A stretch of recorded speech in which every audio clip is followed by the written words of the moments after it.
I'm up this morning, getting dressed, getting ready to go to my son's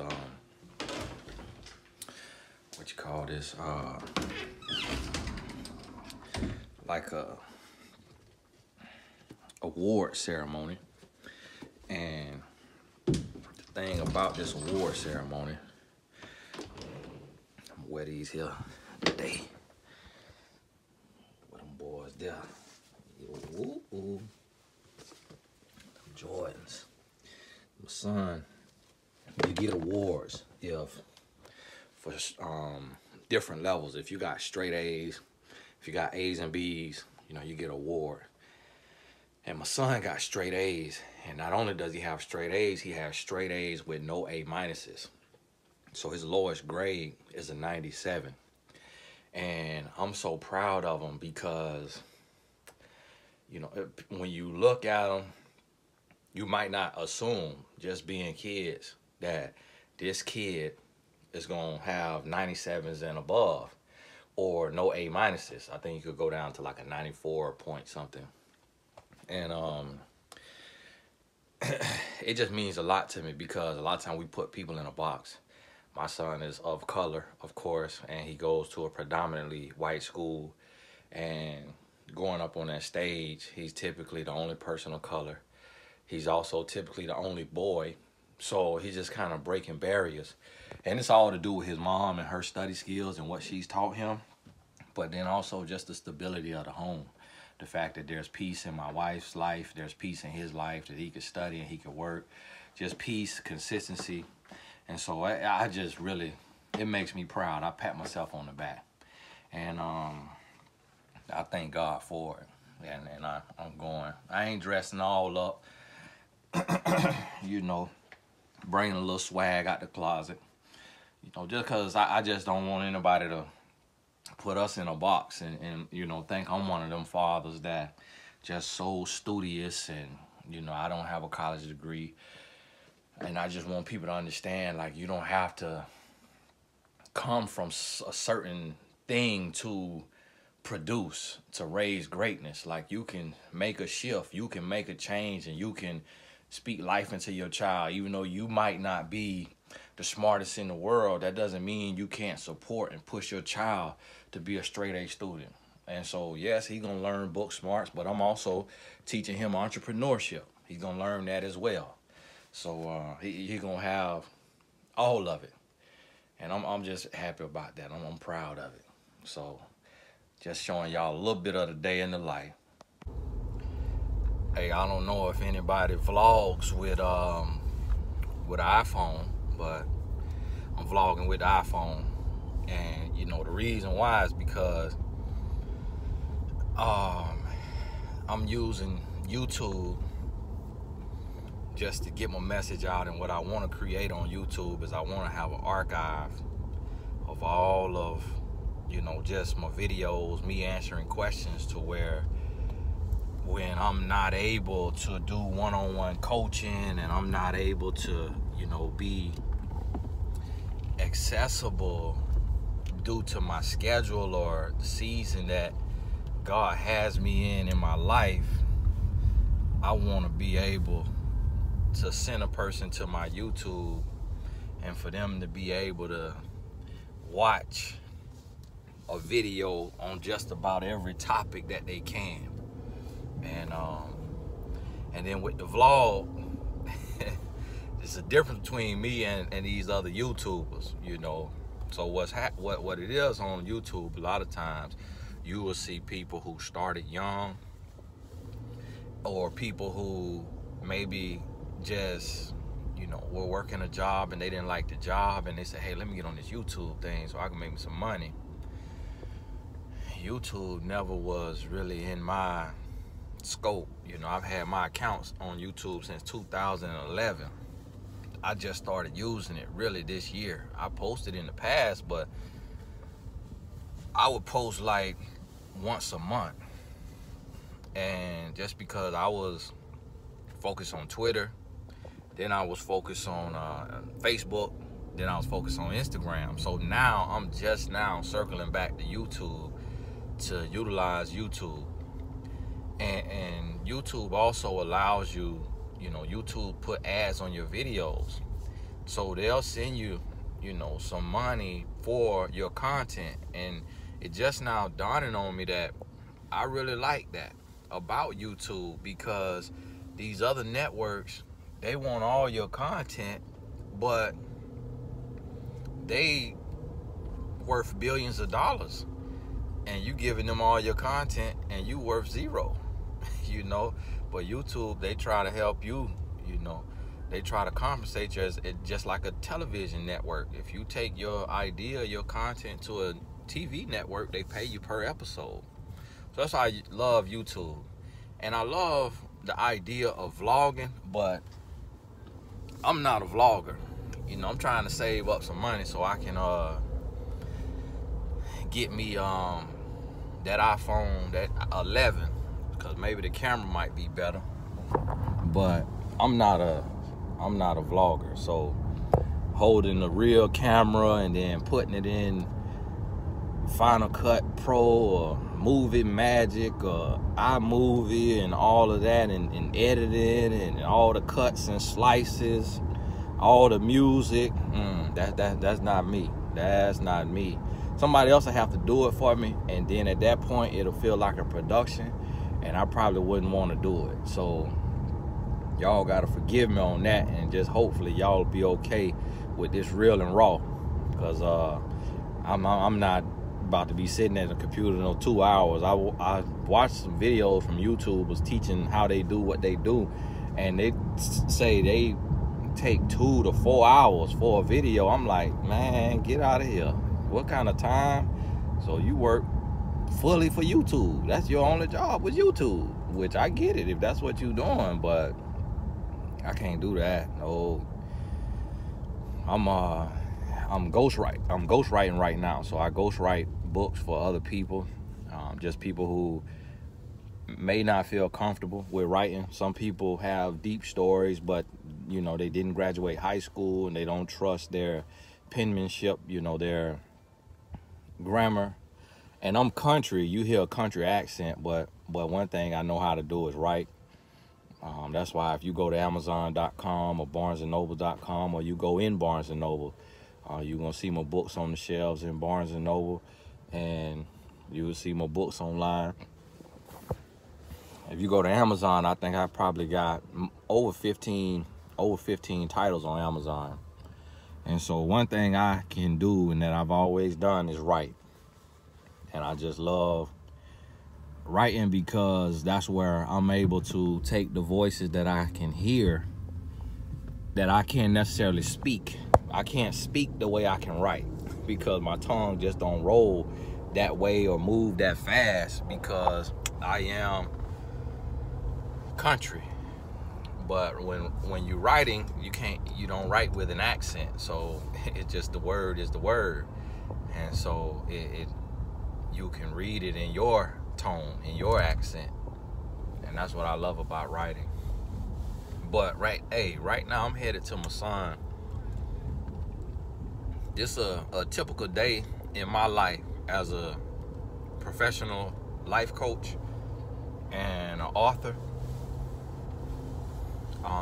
I'm also a speaker, but with the speaking, I'm trying to really be selective on where I go, because one thing about speaking, you take these gigs, and you go to these events, and they just don't be put on right. They be real, just all kind of stuff going on, and I'm very picky about brand alignment and my brand and how I present myself, where I present myself, and people are not thinking about your brand. Typically, people thinking about their money, and so they just focus on trying to turn a profit. Or they do events and they just have all kind of stuff that go against your beliefs and your belief system. Me being a Christian, I walk a certain way, I live a certain way, so I don't dibble and dabble in certain things outside of the teachings of Christ. And that's not all that popular today. Everybody want to be all this other kind of stuff. But one thing about me, I know Christ, and I know what Christ, the teachings of Christ has done for my life, and how it changed my life and kept me out of prison and the grave. Because I could be in prison doing life today. I could be in the grave from the lifestyle that I used to live. And so I thank Christ for his redeeming qualities that saved my life and changed my life. And so you gotta understand about that about me. Now, if you atheist and Muslim and all this other stuff, you know, God bless you, to each their own. But I can't deny my own to please and satisfy others. And anybody with some sense and some common decency will respect the viewpoints and the beliefs of others. So I respect everybody's choice, but my choice is Christ. And so with the speaking, I pretty much try to do my own events, and I've been trying to do so since 2012. But it is costly, because it costs thousands of dollars. You know, it costs thousands of dollars to rent the venue. So the ballroom costs thousands of dollars, especially if you go somewhere like Los Angeles or New York City. I've paid $8,000–9,000, you know, for a room. And everybody always say, oh, come to this city, come to that city. But it's like, listen, you gonna help pay for it? And a lot of time with the ticket sales, if you don't want to charge a crazy amount, so I try to charge a ticket for $20. I try to have my cheapest ticket $20. But when you think about it, if you have 300 people, which is a packed house, which is very hard to do as a speaker, it's very hard to get 300 people to spend their money, hard-earned money, to come out to talk about love and relationships. Now, if I was talking about real estate flipping, or, you know, teaching you how to get money, it's easier, because people focus on money. But me, I deal in love and relationships, healthy love, self-love, things like that. People just feel like, oh, I'll just get that on my own. I just learned the hard way, or I already know all that. My grandma taught me everything I know. I'm not wasting my money on that. This is a scam. So that's how people look at it. So people don't want to spend their money on that. So I get 300 people and to 700 people. 700, very, you know, it's rare. You got to promote it 6 months. 300 people, you could typically do that in a month or two, promoting it for 4 to 8 weeks, 4 to 6 weeks, when you have a following online. And so I don't pay for any promotion, anything like that. And so I have 300 people come out. But if I got a ticket for $20, 300 times 20, that's $6,000. If I'm in New York and the room costs me $9,000, I've already lost $3,000 before paying for flights, which I may have to book 2 to 4 flights for my security guard or assistant, you know. And I don't necessarily need security, but that's my, you know, it's my boy. And just, you need a presence, so you're not by yourself, because it is, you know, crazy people in the world. And then an assistant to kind of help run the event, and maybe somebody else to help run the table where your books are. So if that's 4 flights, you know, that's another couple grand. Then you got to have somewhere to stay. So that's, if you there, that may be another couple grand, and especially in like New York or LA. And being grown men, I don't like smelling other grown men, so I try to get everybody their own room. And so that adds up. So my speaking engagements now will be thoroughly vetted. I'm waiting on the right sponsor. Maybe I'm believing I'll meet me a sponsor that aligns with my brand, that's selling something that I'm not against, something like life insurance or something like that, that can really, you know, put up a budget per city to meet new people they wouldn't have met in an organic way, and allow me to be able to take my tours to all the major cities, and then some even outside of the country that I'll do on my own. But I'm headed to my son's event right now, and he is getting an award. And so one good thing about being a life coach, which if you have a passion for helping others and, you know, listening and supporting and helping others create a game plan, then definitely make sure you visit TonyGaskinsAcademy.com and take the life coaching training. It is not required in the coaching industry, and I'll do other videos on that, about life coaching, for those of you who wonder and say, well, Tony, you know, I would love to help and be another voice out here in the world like you. I'll give you more information on that. But being a life coach, I'm able to kind of set my own schedule. And so I typically don't start my sessions until 1 p.m. And the reason why I do that is so that I can have time to myself in the morning to wake up and sit. I read my Bible for an hour, you know, get things situated, get through emails. And then it allows me also the time to go to both of my sons. I have a 12-year-old and a 5-year-old right now. So I can go to both of their stuff at school. So my oldest, my 12-year-old, having his award ceremony. My 5-year-old not too long ago had like a alphabet parade or something. And so I could show up, and typically these things last about an hour, and then get back home.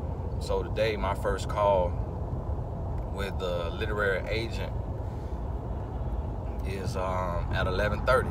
My son's thing is at 9:20. Be done about 10:20. Eat breakfast with my wife, then hop on my first call. Then after that, I'm gonna go to ghostwriting. So I'm ghostwriting a book right now.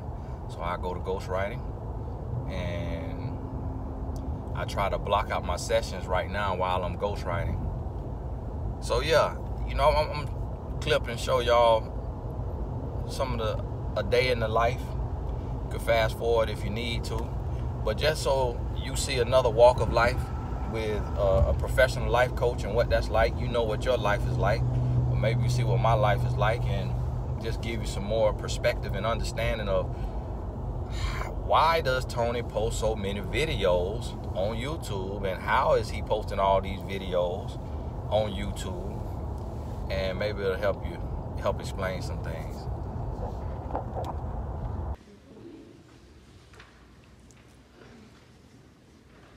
All right, so weekdays we can. All right, okay. All right. Yeah. How you doing today, son? Good. This is my 12-year-old Tony Gaskins III. So now you got what is this today? Well, I got head of school for my grades, so I got all A's and no A minuses. Head of school, all A's, no A minuses. Now you get 4 report cards a year? Yes, sir. And you are in what grade? 7th grade. 7th grade, and this is the queen who deserves all of the I need a certificate credit. too, actually. I don't do any homework. Now, how many report cards you get every year? 4. And did you get this same award in 6th grade? Yes, sir. And 5th grade. And 5th grade. How many times in 5th grade? Every time, 4 times. How many times in 6th grade? Every time, 4 times. I just trying to get some bragging in. Well, that's that. My son got his award. I'm so proud of him. I'm so proud of him. He is something special. I mean, it was only 2 boys up there this year. And because, you know, boys, they get older, they start to get restless and start to get reckless and playing too much, laughing, and they get into this Xbox, this Fortnite, which my son plays, you know, the Xbox every weekend. He can't play throughout the week like all the other boys can, and I think that may make a difference in his grades, because while they're playing an hour or 2 on the weekdays, he's studying. And so that's something to keep in mind with your kids, you know, how you manage their time and teach them how to utilize their time. And but I'm proud of him. So now I'm getting ready to, I may try to get me something to eat. I've been doing this intermittent fasting where I, don't eat until noon, and I stop eating at 8 p.m. So I try to do that. Can't always do it all the time. And sometimes I'm starving before noon and I gotta eat. So I don't stick to anything that's like, I listen to my body. I'm not gonna try to kill myself trying to follow some type of, rule. But it's 10:15. My call is not until 11:30, so I got an hour and 15 minutes.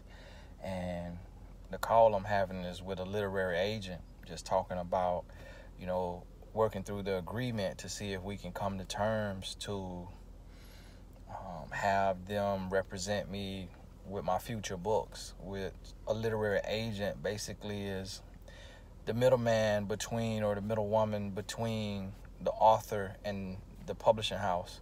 And they kind of go and they pitch your proposal to the editors at the publishers and negotiate the deal, your advance, and the terms of the deal.